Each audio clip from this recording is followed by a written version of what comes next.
is Krishna. I am a faculty at photography faculty at Seamedu. And today we have four people in the panel who would be discussing the market of how photography has changed pre to post COVID. So let me quickly tell you about myself. I am a fashion and portrait photographer. I have a master's degree from Speos in Paris, and I've been shooting professionally for past 3 years, and off and on freelance for the last 6 years. So that's a little bit of me, and I'm going to one by one introduce everybody in the panel. We have Sachin, who is also a fashion photographer, and he's from Pune. We have Mohammed Rafi. He is a co-founder and photographer at Hughes Studios, based in Bangalore. We have in the panel Minu, who is the director at Light Lab, and she is from an ad agency. And finally, we have Sankirti, who is an associate photographer at Hughes Studios, also in Bangalore. So that's a little bit of what we're going to do today and a little bit of me. I'm going to ask the panel to introduce themselves and then we'll take it from there. Okay. So, Sachin, do you want to start first? Sure. I'll go first. Hello everyone. My name is Sachin. Sachin Chandane. I am a fashion and advertising photographer. I've been shooting for almost a decade now.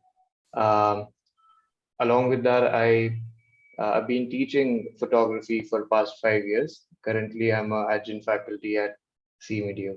Mostly, I work in Pune and Bombay. So that's a little bit about myself. Uh, Sankirti, maybe can go next.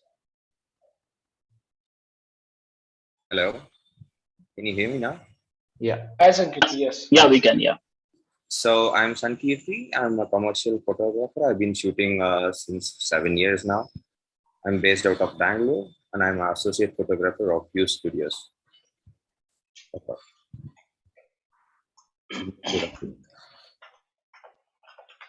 Yeah, I'll go next. Yeah. I'm Minu, Teresa Minu Dominic, but go by Minu. And I have a decade's experience in advertising. I started off as a copywriter.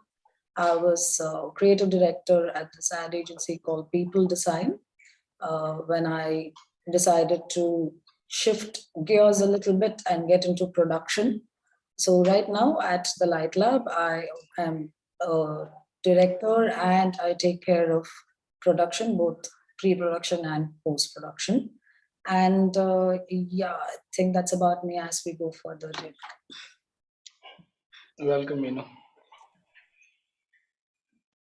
Hi everyone. Myself, Mohammed Rafi. So I started as a fine art and conceptual photographer. So I got some of my work got featured in galleries and stuff when I was in UK. After coming to India, I started pursuing fashion and lifestyle. So I was assisting various photographers in India, such as Tarun, Arjun Mark, Taras and stuff. Then I started my own own work. It's been almost close to 10 years. And I also have a company called Hughes Studios, which predominantly works on fashion and lifestyle based work. And that's about it.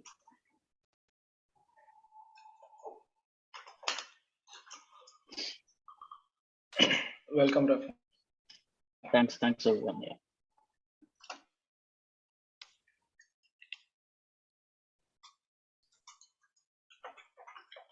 Is that all? I think we've done, no? Somebody else can Yes, go. Krishna.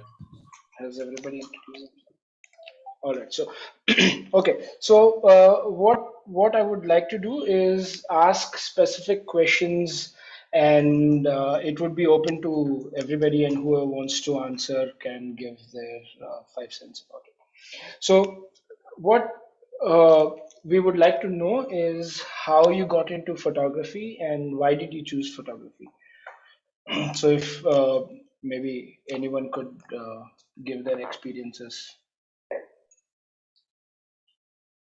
I'll start. So I got into photography.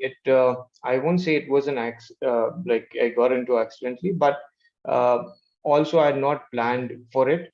I was engineering student, like so many other people who We all get know. into engineering, and Right. these typical fields which are there. And then I did it for 2 years, and then I realized this is not something for me. um, at that time, I did not know what I have to do, but with a friend of mine who had a camera, we used to go, on small photo walks and stuff like that. And at that point of time, I had maybe like a Sony Cybershot, a basic family camera. So yeah, Right. started taking pictures. I started enjoying it.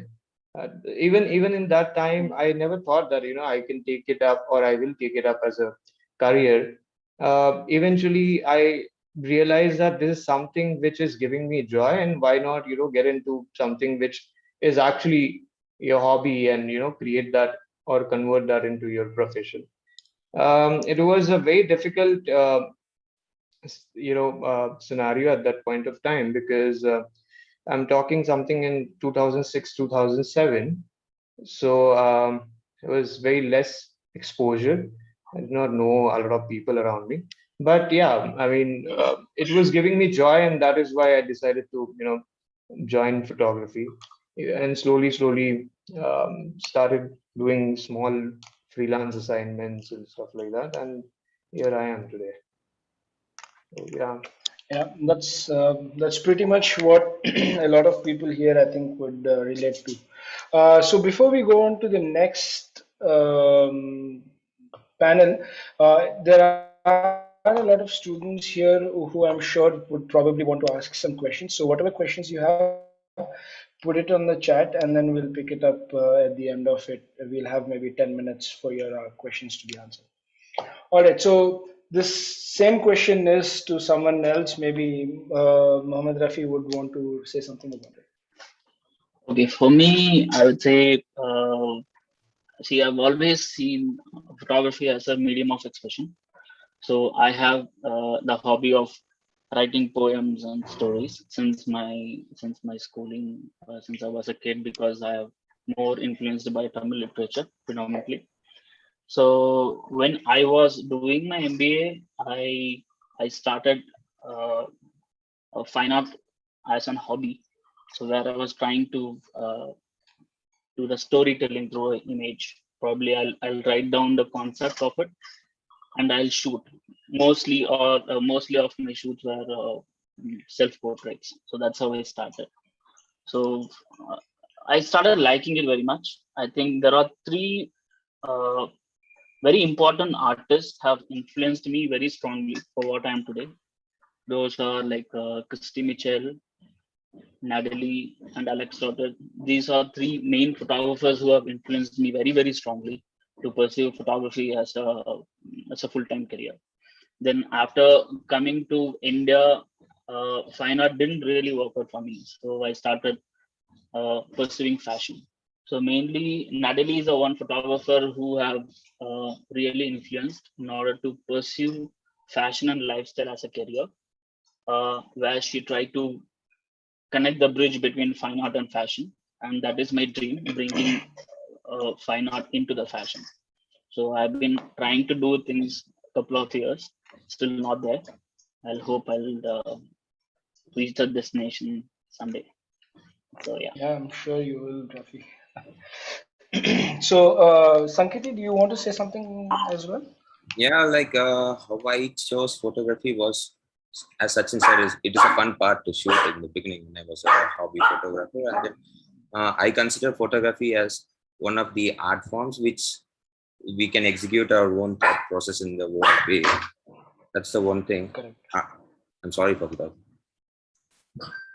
So, so apart from that, it is one of the things in which things can be captured and history can be spoken and so many things, and fascinated. That's how I chose photography as a profession. Yeah, I know what you mean.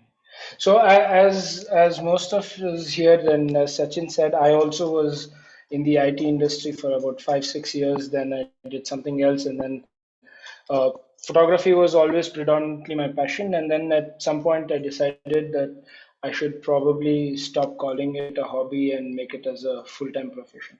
So there's a lot of difference between hobby, someone from coming from a hobbyist to professional. There's a switch that you need to make, which is very essential, right?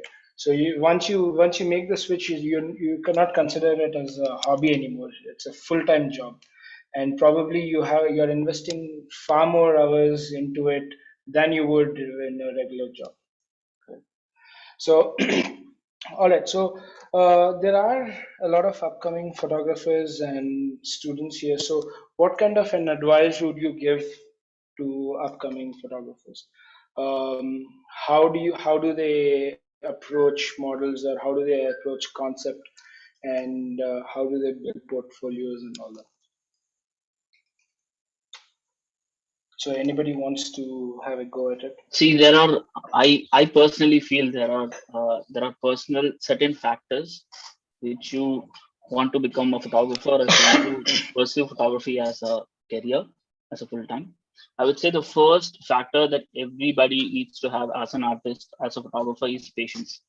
Nothing happens in one night. You can't learn everything. You don't become Abdul Kasbekar in one night or a Tarun Kiwal in one night. And have a patience. Correct. Correct. First thing. Correct. And the second thing is, please look at other people's work. We need to look at different photographers. We need to follow different people, different artists, and how they have used art as a medium, and how they have expressed their thoughts, and how it has been put it out there, right? And in terms, if you're planning to learn under someone, and please have a patience. See, following a passion, it's not a big deal, but facing the consequences of following the passion is more important. So people has to be very, very strong and ready to face those consequences in every aspect. It could be your work, it could be money, it could be time, or anything in life. So you have to be strong enough in order to face the consequences. Before you need to think a lot, because see, if you're a youngsters, if you're starting around 22, 23, yeah, you can just experiment whether see if it is working out or not. Otherwise, you can take a U-turn and you can change a different path of career.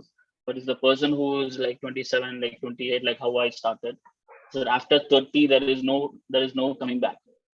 So you have to be very sure this is what you want to do. And especially if you want to become a commercial or fashion photographer, it does not happen in a day. You need to invest years and years of time and patience and learning.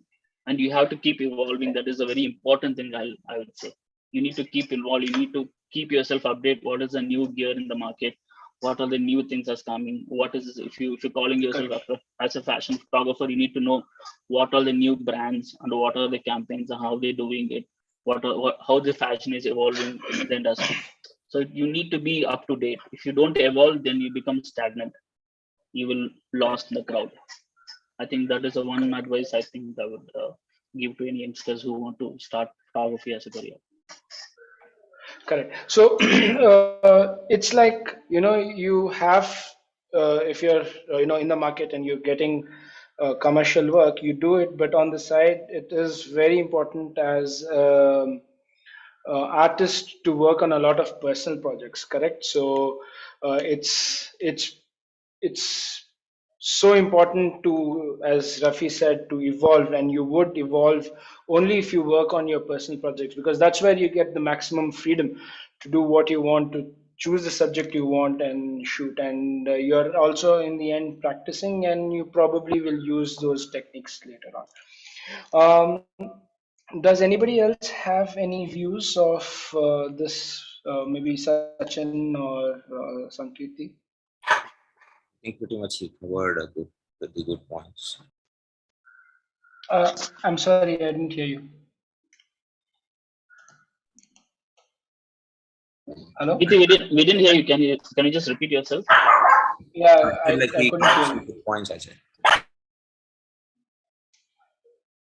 So, so there's a lot of, I can hear the dog bark, but not you speak. Anyway, we'll come back to you. Okay. Sankirti. So my Um, so the next question is probably on the minds of everybody right now. How has COVID-19 and how has the lockdowns affected the market? And maybe Minu could give her expertise into it. So when the first which till before the first lockdown happened, the way shoots happen. So at the Light Lab, we do both still productions and a little bit of video production. The size of a crew is, when it comes to video especially, is huge. And when you are planning a shoot before COVID, what you had to figure out while in pre-production was a set of things. Now the checklist has gone a little longer, and before that is the practical, the doing bit of photography that has changed. So now you have to be mindful of what kind of crew strength you're working with, what kind of people you're working with, and what each person's role is in a shoot. A set can be quite chaotic. There are different people Correct. coming in for one day to put in their expertise and to put in their expertise for a period of 9, probably 12 hours if a shoot goes over time. So it is very, very important for the whole team to come together and perform at their best. And for that to happen, organization is key. And a photographer who leads the shoot will need to have his space. The people who are working, the stylists, the models, the makeup artists, they're all performing their roles for just that day. And that is what the whole thing is based on, the budgets and all of that. So keeping that in mind it has come more to the forefront for producers and anybody on the crew. That is the practical doing bit that has changed.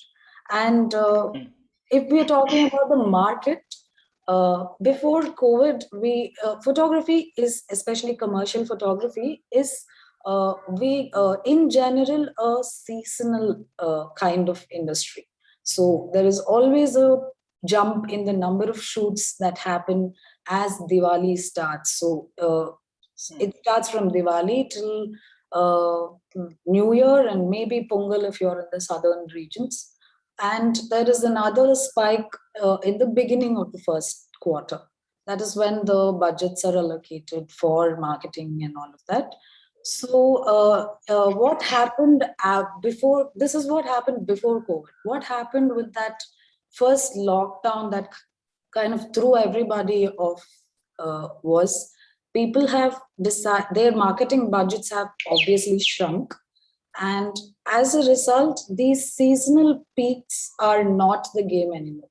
What happens right now is the marketing budgets have shrunk. So what happens right now is image banks and content has taken more priority over campaigns that probably were back then used to go on hoardings, on televisions. Instead of big budget mainline campaigns, people are focusing on the micro a little more. And that has brought about a change in the kind of work that happens. Work has to right now be more engaging because it's happening at very intimate platforms like Instagram, where people are scrolling through in their bedrooms, at their homes. So unless it engages the audience, it is not going to catch anybody's attention. Advertising was built on catching people's attention and keeping it while they are doing other things. But now you have an audience that is actually open to content. So the kind of work that happens has also changed. The approach to how a piece of advertisement can be enhanced through photography. It's not always about, now it's not always about heroing the product. It's more about the mood, what you have to say. And which is where photographers like Rafi and Sachin and all come into play, because they are storytellers. And that's the kind of photographers that will be in demand now. Obviously, there will be smaller things happening but as you progress, I think the storytelling aspect of photography is what will progress in the industry right now, and getting things done quickly. Right.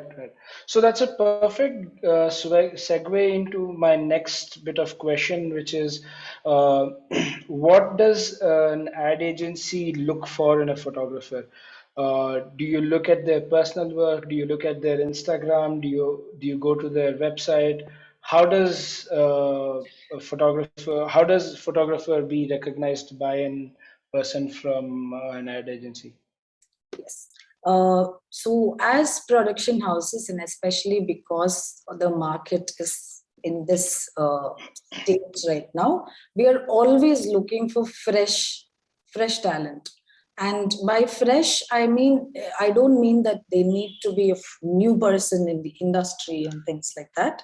It's about a fresh approach, fresh way of looking at things. And as a photographer, being noticed by a production house will only happen if you go out there and put your work out. So if you're a student who is seriously considering getting into photography, especially commercial photography, it's very, very important to keep creating content. So keep creating and sharing content. It needn't be completely finished work. It needn't be high-end retouched images. It's the fact that you're working. So keep putting up stories, share work in progress with peers. Always have conversations, both online and offline, with other people who share this interest. Now, it needn't be a photographer. It could be a musician who's trying to,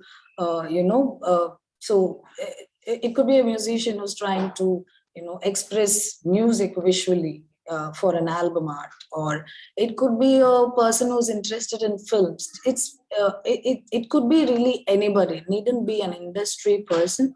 It's very important to keep having these conversations with peers and. So as a commercial photographer, you'll be working with brands, and brands are nothing but people. Marketing managers are people. So it's very important to network. And by network, it's not just mindlessly going and collecting phone numbers.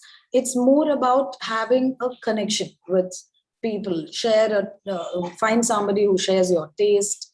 Find somebody who shares your love for a certain artist, or somebody who it's very important to be a little vulnerable and put yourself out there, because it's always important to find like-minded people to work, and that is how recurring work always happens. So if you're a fresh photographer just starting out, have a page on Behance, have a page on Instagram where you post about your work every day. You needn't put up a picture every day. It can be what you thought about something that you saw. It could be an ad you saw. Just keep sharing your thoughts, your opinions, and your work. And it needn't be finished work. Work in progress, I've noticed that it creates more conversations than finished work. So that is what my main piece of advice for students trying to be photographers would be. Right, that's well said. It's like saying, out of sight is out of mind. So if you're not showcasing your work, you wouldn't be discovered, and nobody has the time to come to you and then say, okay, you know what, I saw your photo back there. It was nice. Would you want to work with us? Nobody has time for that. We have very shared space for a lot of things, and it has to be done quickly. So yes, that's a very good advice, to keep your work out there, be vulnerable, show yourself. So again, that's a very good segue, I would say, into this whole Instagram famous versus a commercial photographer. So as a lot of students right now would be probably, and even to some extent, the upcoming photographers would be very reminiscent of not having enough followers or not having enough likes on their photos. But then again, your commercial is not totally based on the number of likes you get or number of followers you have. So, as a photographer, maybe Sachin or Rafi or even Sankiti could chip in, and even Minu also for that matter. How would you not try to be Instagram famous, but also use the right techniques and right maybe search engine optimization to reach the correct people, without getting into too technical details of hashtags and all that? Okay, so I would like to talk on this particular point. Um, Right. so I maybe I would give an example and see this or give a personal experience. Uh, so I took a lot of efforts a while back to build my Instagram, okay, to gain certain followers and Mm, stuff like that, because that is something which everybody is talking these days. And I thought that, if I correct. reach that 10K number, it will definitely, maybe make a difference or something like that.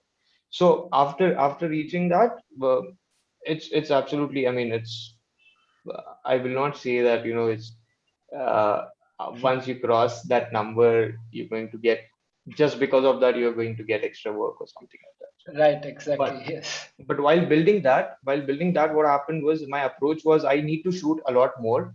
I mean, apart from the commercial work that I do, I need to keep doing a lot more personal projects whenever and Correct. whatever time I get. I need to use that to create that content.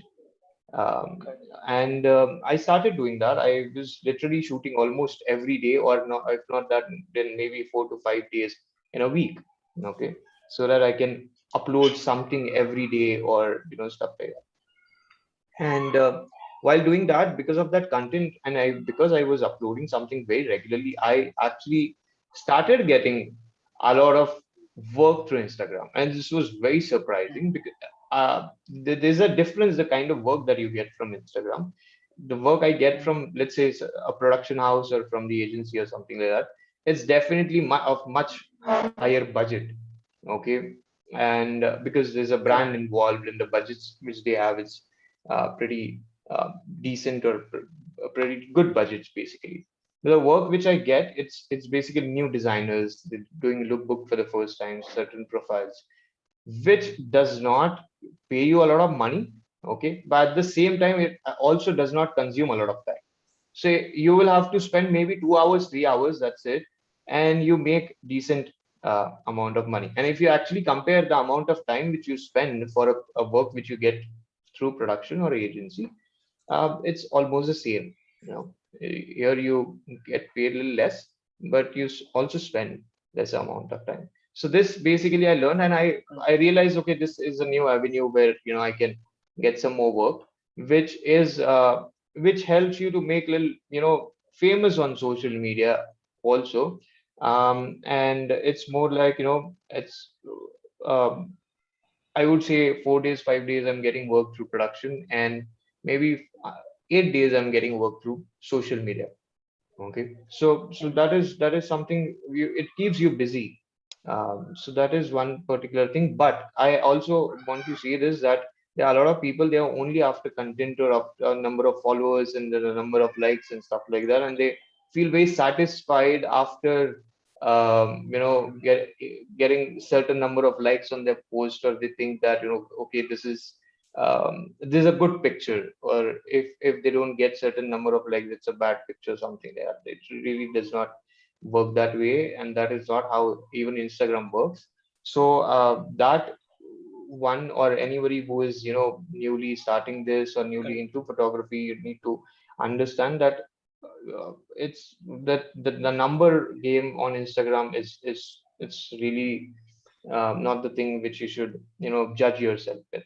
Okay, I am very hardcore commercial person. Okay, and Mm, I would say that, okay, if you're spending certain amount of time, you need to get certain certain thing in return. It can be money or it can be knowledge or both. Okay, but anything apart from that is really, I don't think it's worth doing. And this is my very straightforward view about this particular thing. So you wouldn't work for those people who would give you exposure on Instagram. We all, as I'm sure every new student here who's going out as a photographer, हाँ हम exposure देंगे, we will tag you on Instagram, and yeah. So I'm sure Minu might have a difference of opinion or somewhere when it comes to advertising yourself as a photographer, and then maybe Rafi also could want to chip in. That's true. It's not a difference. Go ahead, Minu. It's not a difference of opinion, but I'd like to stress what Sachin said about the number game. So I've noticed that our best work sometimes might get 14 likes, while something that you just clicked of a leaf on the road might get with some other kind of hashtags might get you about 400 likes. So it's very, very important to keep creating and putting out content, but you should be very, very mindful of not falling into this pit of making that a parameter for your success. It's not success. Yeah. Once you there are really amazing Instagram photographers who share knowledge and expertise and show different ways of doing the same thing and are very consistent, like Audi Photography is one of the pages that comes to mind. So there are people who do that, and that is their, they are an Instagram photographer, but that doesn't mean they are, that is their only body of work. It is very important to know what kind of work, the kind of work that you do has its own way of being judged. It shouldn't be based on people scrolling through Instagram. Be very mindful of that. Do not fall into the pits of, I've been posting every day nonstop for a month now, but I've only gained 300 followers. And I might not be a good photographer. I might have to try something else, or I might have to change my style. Do not use this as a way to judge your success or progress or any personal development. That is very important. And what Sachin said about as he started posting more often and getting more followers, the kind of interesting work he got. Like, interesting. I call these work interesting. They might be a pain in the ass sometimes, because you are working with the students who are trying to showcase their maybe their final year project, or you're working with jewelry designers who are doing their first line, and they come with a lot of limitations. But collaborations have always led to more things, either as more work, or it'll be some kind of knowledge you gained, because collaborations are slightly more flexible as opposed to an agency or a production house shoot where everything is approved and set in stone before you go into shoot. While collaborations will allow you to explore a little more your own style, and you will get to play with whatever you're working with, like if it's fashion, the clothes themselves, and your style might work together to create something completely unique, which is something that is, if there is a way to gauge Instagram success, it would be this. If you're getting messages from somebody who wants to shoot their dog, and they have an idea, they have a crazy idea, they don't know if you'll do it. Those are the points that I would say are success on Instagram, finding people like that. And it's very interesting. I had no proof for this. I just knew in the back of my mind that this will happen as we grow in numbers on Instagram, as we gain more followers. It's very heartening to know that Sachin's been getting inquiries from people like that or through Instagram. Right. So it looks like validation is what a lot of people want, which is a pretty human thing to do. But I think I just want to add one thing to what Meenu said. Let's assume that you are into photography, let's say fashion photography, and you posting, and then you see suddenly you see some really famous magazine that's following you or liking some of your work. That probably is also an indication that you're going the direction you want to go, correct? That's true. So it's important that you right, you're in the circle that you want to be in. Don't get bogged down into, this person has 1,000 likes but he's a bad photographer, or she is not a great photographer, and all that. So be comfortable with where you are, keep posting, and then as a validation, I'm sure you would want some validation. And I think it is a sign if these publications are either following you, and certainly if they reach out to you for whatever work. Okay. Krishna, I Does would like Rafi to add have some? something which I think came in my head after hearing to Minu. Sure, So sure, I sure. really feel that this social media platform, particularly Instagram, it made us available or accessible to newcomers.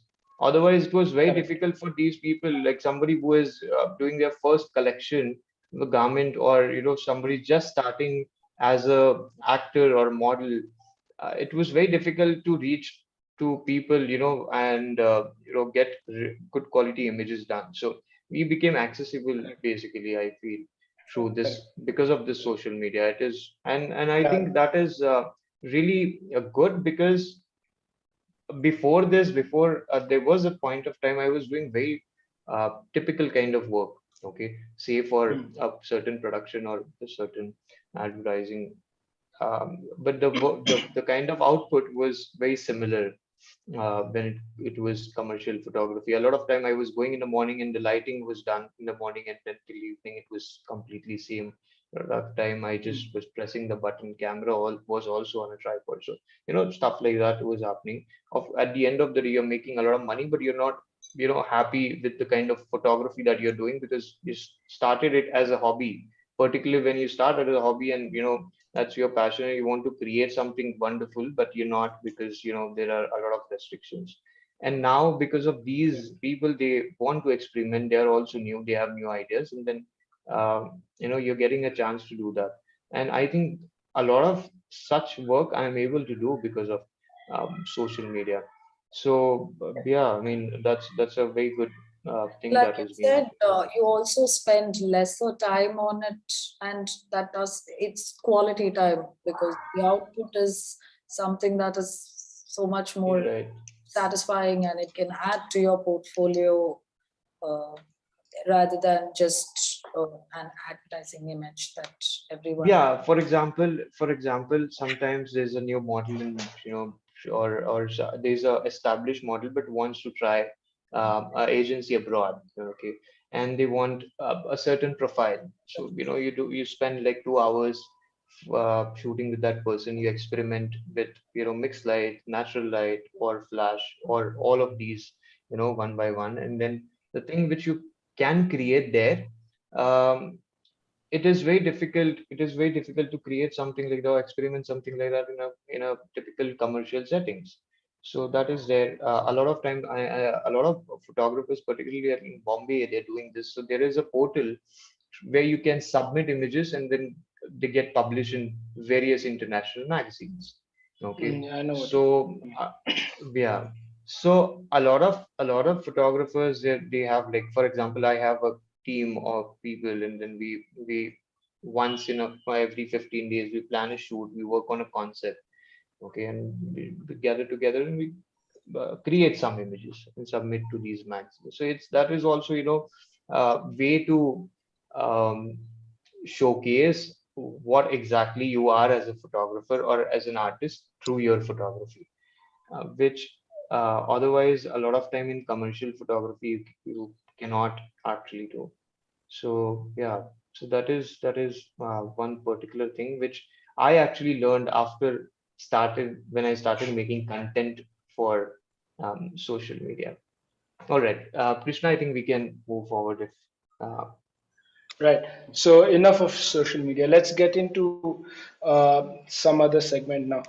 So the panel here is to a great extent quite well qualified and well established commercial photographers. But for someone who is upcoming, what kind of advice would you give? How do they approach a concept or a subject, or where do they go to find models they want, or maybe they're into product photography? How do they find companies that they could, at least try and negotiate either for a collaboration shoot or for pitching ideas and getting some money? From the perspective of, so how did you do it when you were starting off? Maybe Rafi has something to say, and then maybe Chandan, Sachin, or something. See, in terms of in terms of like if you want to do a collaboration shoot, like I'm talking about like if 3 years back, 3 years back, if you go to any model agency and say like you want to do a test shoot, and whoever the model was available, and they'll just send it across to you, right? And they really don't ask for a remote board or what is the concept, why you shooting and stuff. But I have been doing lots of test shoots like in a few years. But now if you go and talk to any model agency in terms of because model agency always have very refined models, right? Either you take international models or Indian models, they always have certain criteria in order to put them in their agency, and those models really makes a picture good, because model makes a significant uh, change in your picture, how they pose and the kind of a direction they takes. And now if you go and approach any model agency, the first thing they will ask you, please send us a mood board, right?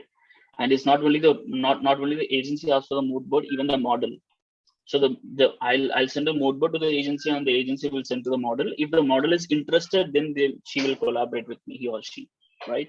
So this is in terms of if you approaching any sort of a model agency.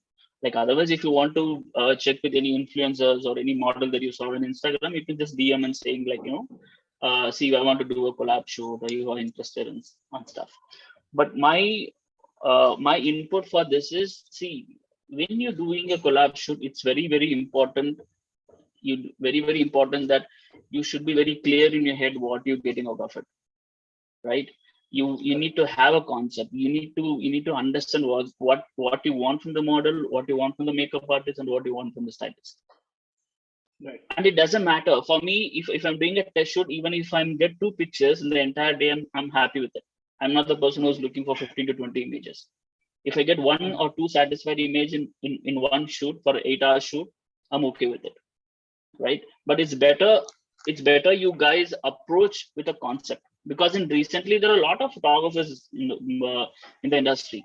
See, as we are talking about the social media, for me, Instagram is just show to the world that I exist. I'm not the seasonal photographer who came and vanished, right? Okay. Even the content, what I'm putting is also saying that, see, I'm constantly doing something. I'm a professional photographer, right? So last, like how you see a huge studios, there could be tons of studios which come and go in a seasonal basis. But I'm not that person. So I just pursue things in a professional way. I exist and I create content. And it's not that, see, first initially what people do is people used to put it in Behance, people used to put it in a Flickr, 500px, then Artlands. There are a lot of platforms. So now the Instagram has become very easy, right? So it's not that every person can go into my website and see my pictures. Good. Right. So Instagram has become a tool where even I'm doing my test shoot, I can put it across. I really don't care about likes. If you don't like my picture, then it's not for yours. And art is very subjective. You cannot satisfy everyone, right? And if you look at it, every year, Hasselblad Masters, they'll release book every year, and the people, the photographers who got featured in Hasselblad Masters, they don't even have like more than 1,000 followers, right? So likes or followers does not define your work, does not define your art.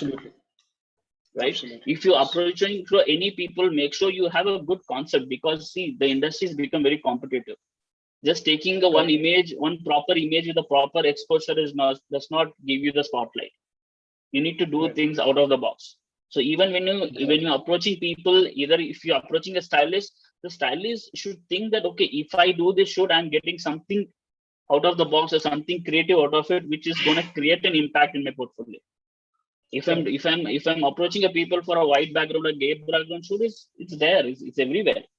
And what makes you, what's the distinguish between you and other people, and why they have to come together, right? So it is very important before you approaching anyone, you better take time in order to create a concept, put a mood board together, write your philosophy for what is the core of the entire shoot, and you need to understand what you want to get out of the model. It's better to send the references to the model itself in terms of the medium of emotion that you need to carry during the shoot, what kind of a poses that she needed, and what kind of an expression that you need. So they also get a little bit excited, and they can also do a little bit preparation.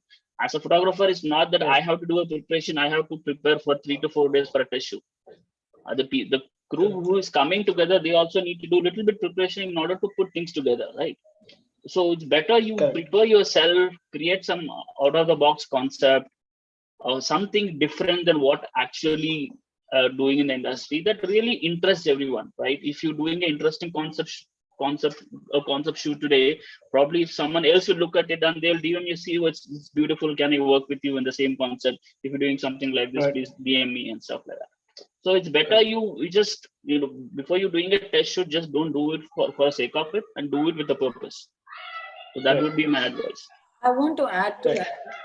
I think go ahead. It's what Rafi just said about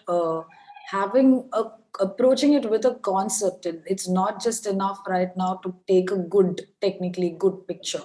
You need a story, and it all comes down to your approach. And for that, it's very, very important to put things down on paper before you touch the system, before you, even for post-production, even when you're retouching the images you shot, it's very important to sit with the image and look at it for a bit. You need to have, I've always, there's something recently that we implemented in our studio, and that has shown us huge results. Before about 7 months back, we always had a shoot deck that we prepared, obviously, where you detail out the concept, you put down the prop options, and you put down the model options, you put down pose references, mood boards, all of that.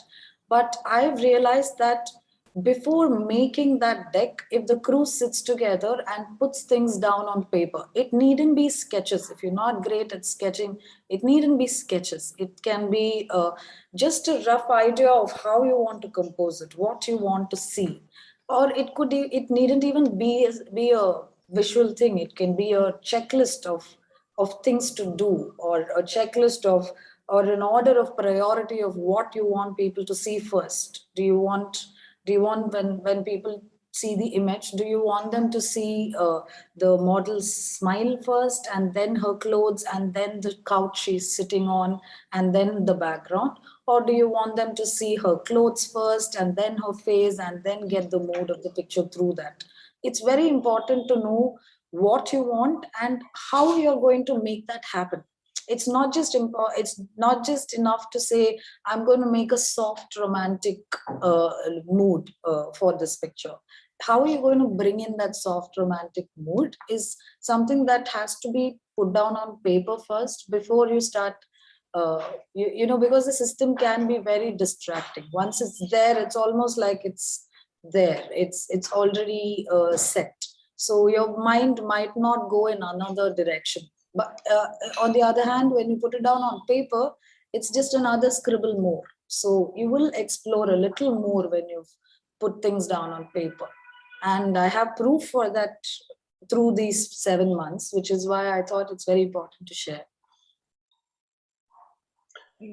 That's a good insight. So, talking about what Rafi said, be creative, and Minu also stressed on that, and I think even Sachin and Sankiti would agree to it. We all hear this, think out of the box, be creative, come up with concepts and all that. But how do you actually sit down and how do you come up with these concepts? I'm sure if you pick up a concept, there I'm almost 100% certain that that concept has been created by some photographer or some artist already. But if it's your own and you've come up by it yourself, doesn't mean that you're actually copying it. You probably are influenced. You would have seen something like that before, some maybe a year ago or yesterday, and it's there in your subconscious and you're thinking about it. So how do you sit and how do you rather cultivate the habit of thinking out of the box and being creative and basically out of also getting out of this photographer's block? We have writer's block. I'm sure every artistic genre will have its own block. So this question is open to everybody on the panel. Anybody wants to chip in? Krishna, I would like to start. So basically, I'll definitely see or talk from my point of view or things that have helped me and Right. helped me. Okay, so um, I I I spend a lot of time seeing other photographers' work. That is one.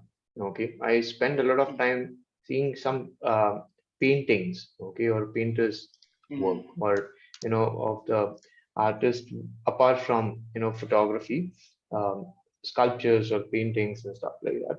And that actually helps Correct. to generate new ideas, or it's basically visual food for your brain. It's basically you're training your Right. brain basically, visually. Correct. I see a lot of movies. Correct. Okay, a lot of movies, as in, there was a time I literally made it a habit that I will make sure that I'll watch one movie every day. So I started with this IMDb 250 top 250 list, and I watched all of That's a them, and very then good place I to start. started Yes. seeing movies of some other international directors and stuff like that. So that definitely helped me to see. While watching movies, of course, anybody will tell you this, that instead of just paying attention on the story, I mean, you can always think where the camera is, how it is moving, how that shot is, how it is Perfect. lit and stuff Yes. like that. That Right. helps Basically, to your build framing certain also, ideas. no? Right, right. So, Framing and the that colors is they these use. are those Yes. things. Another thing which initial time helped me a lot, but this is, I don't know. I mean, this is just me. So I used to get very vivid dreams. Okay, very lucid dreams, and I used to sometimes I used to remember those, and I used to write them down, and then build such a story around it, narrate it to my team, and then we used to uh, um, gather certain visuals and build a story or shoot something around that. So I did that a lot in initial days. That definitely helped me to bring out a content or create some photographs which are not very common, not very ordinary. So yeah, that Mhm. helped. Another thing, a lot of time when you're actually doing a shoot, I mean, working on a commercial project, you come across a lot of people who are, with whom you're working for the first time, maybe say makeup artist or stylist or models, and then they have certain ideas. So sometimes just work as a photographer with the ideas which stylist has or a makeup artist has and stuff like that. So yeah, so Yeah. that pretty much for me. I mean, that is how I keep working and come up with ideas. True. Rafi, do you have anything to add to it? I'm sure you do. Yeah, sure. Like how Sachin have added. For me, there is no such particular medium that I look for an inspiration. So inspiration is there everywhere, even from the insects to music that you listen to. For me, whatever I read, if really struck me, or if there any culture that really impacts me, that I am always a person who look at my roots. Which we have tend to see always forward, but we fail to see at the back because there are lots of there, lots of years of Correct. literature and there are a lot of things you can learn and you can explore. That's how I Right. got inspired from Natalie, where she takes 20th century or second century images, and she does a fusion between fashion and the fine art. So for me, anything that inspires you, I would say just put that thought. Don't straight away shoot. You thought about something today, tomorrow don't go and shoot. Let the thought brew in your head. Let it be there. Let it give it for 2 3 days, and the thought itself will evolve, and you'll started pre-visualizing in your head. So I'm a person, even though if I got a complete idea, I'm not gonna shoot next day. I'll just let it brew inside me. So I let the concept itself evolve. And what are the other aspect you can add to it? Because if you look at us, it's like, see, we all have gone and took those sunrise, sunset, the birds and flowers. When we look at our picture, we always think that, oh, we could have done it a little bit better, right? So it's always give that space, even for the art or your thought process to evolve. Even if it's a small concept, give your time. Eventually, it will evolve on its own. Have the patience. So then you started planning how to do it and what all the aspects or factors that you need to include in your visual frame and stuff. That's about it. So it could be anything. It could be a song. It could be a bug. It could be a flower. It could be a movie that you're watching. It could be the title of the movie, or anything like that. True. So don't always keep your head empty, and always keep open to unlearn and learn things. Yeah. True, true. So I have a little bit of something to add to what Sachin and Rafi said.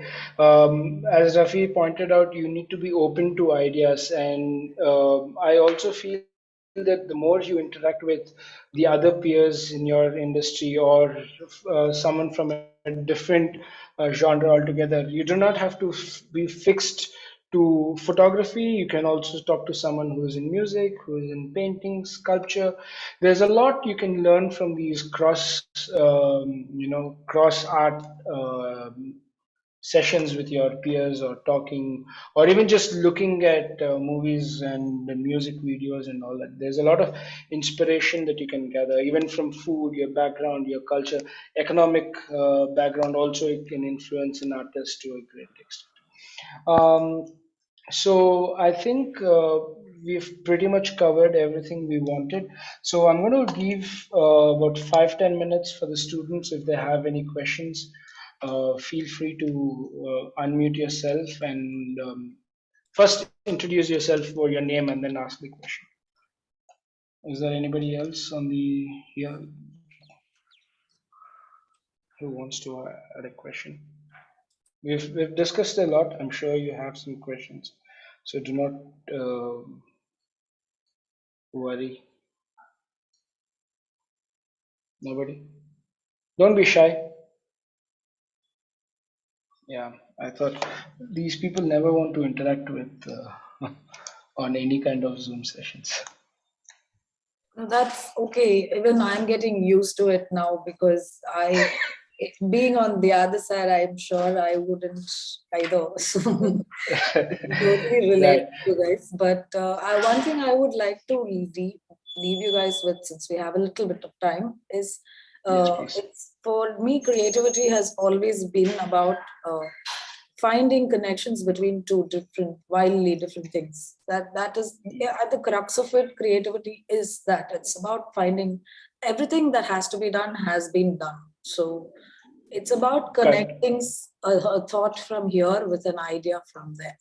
That's, I think, one nice exercise to come up with concepts would be to write down just words or thoughts or phrases or doodles on one side, and write another list on another side, and see what you can juxtapose with what.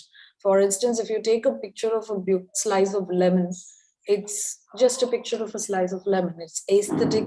You can light it beautifully. You can show the texture of it and the arrangement and all of that.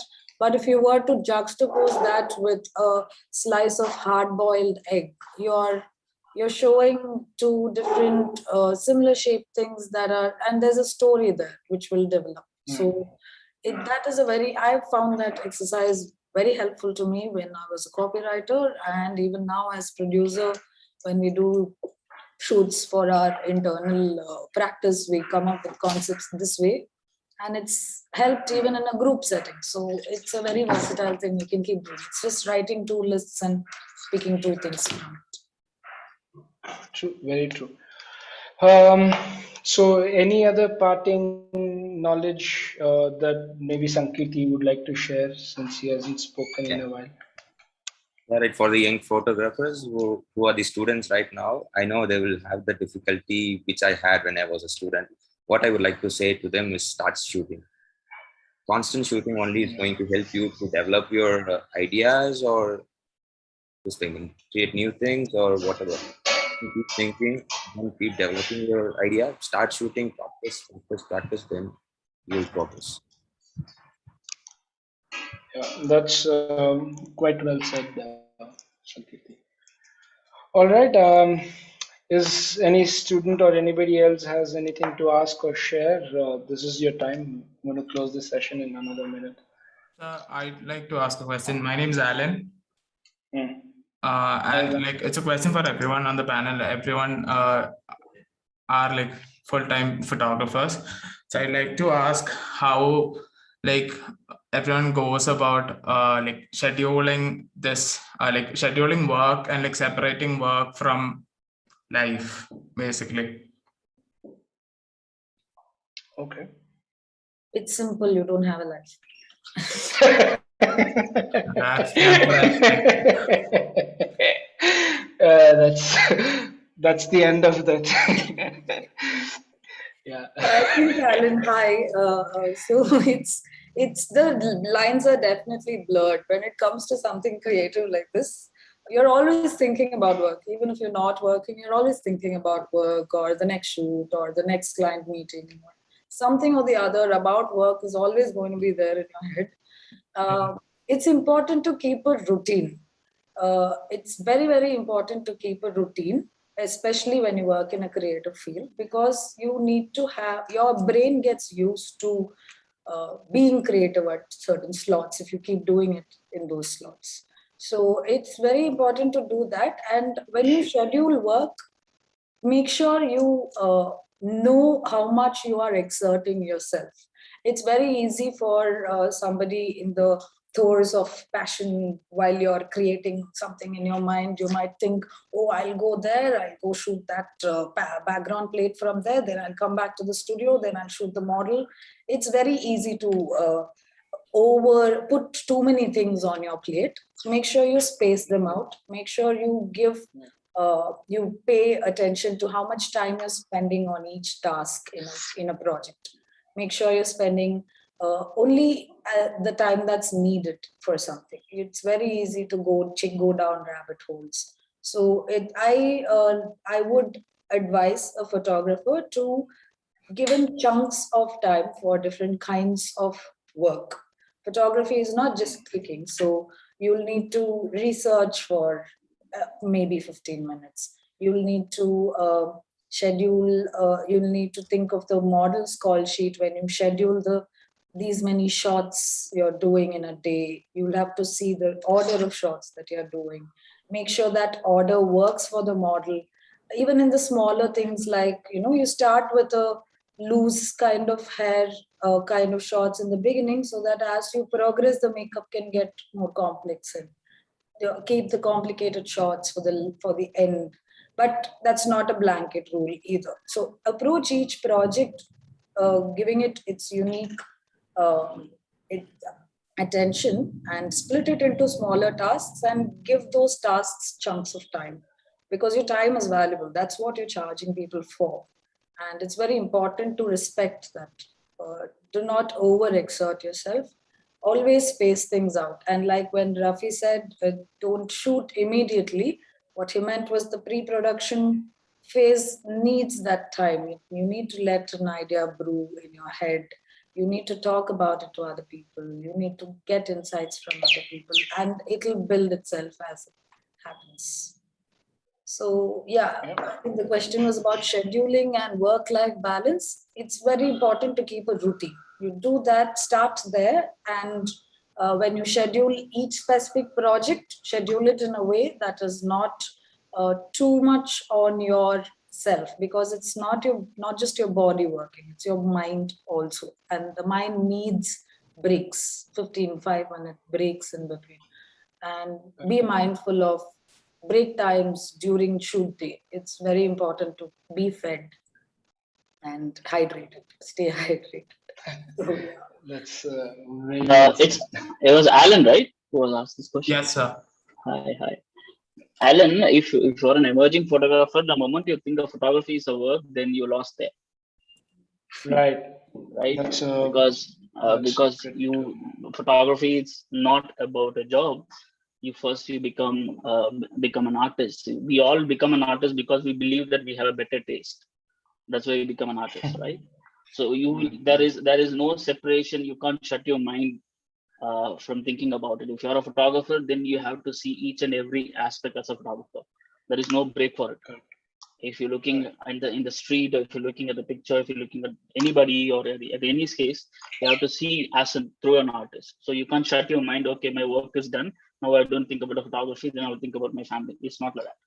So the moment you're taking up the project, yeah, that has to be scheduled, because the moment you're going into work, it's not only your work, because a group of people are part of that work and someone is investing money on you. So you are the responsible person, you are the captain of the ship, and you have to be scheduled in the right way. But in terms of mentally, if you want to become a photographer as a full-time, you can't separate your mind, become like a photographer and a normal person. So my guru has always see things as a photographer, either it's a small frame or any aspect that you see. So mentally, you have to be an artist if you want to become an artist. So the thought process always has to be there. That's what distinguishes us from a general people, right? When you see a flower, a normal person see the flower as a flower. As a photographer, as an artist, you see in a different perspective, right? So that practice is always has to be there. You can't mentally shut yourself. Yes, sir. Thank you. Well, that's a good answer from Minu and Rafi. All right. So that is it for this webinar. I'm sure we'll have a lot of to discuss, but it'll just keep going, and I'm sure you all have work to do. So I would like to thank everybody on the panel. Sachin, he had to just leave on work. Thank you, Minu and Rafi and Sankirti, for taking time from your busy schedule and talking to us. Thank you for having me. Sure, here. Krishna. Thanks for having me. Thank you, everybody. Yeah, sure. Bye-bye. Thanks. Bye, Minu. Bye. Bye, Krishna. Bye. Bye-bye. Bye.